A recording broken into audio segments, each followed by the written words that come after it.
Nag-Halloween party na rin ako eh. Kasi nasa ibang neighborhood ka, okay? Okay.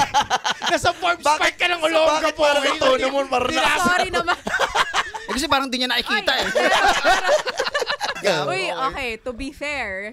O, tignan mo, nagto-to be fair pa kami. Narinig mo ba kami nilikilakin tricks Okay, to be fair pa? to be fair.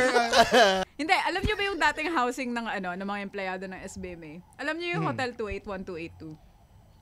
Wait, saan pa din? Ito yung Travelers Hotel. Okay. Doon ako nakatira from 4 to 7. Talaga?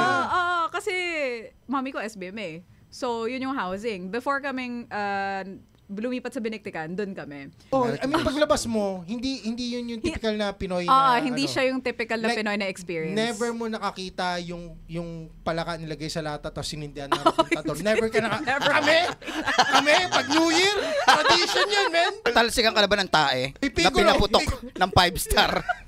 So kayo yung poster child ng huwag kayo magpapapatok ng Hindi, makalaro namin yun. Makalaro yun. Kompleto pa yung mga daliri namin.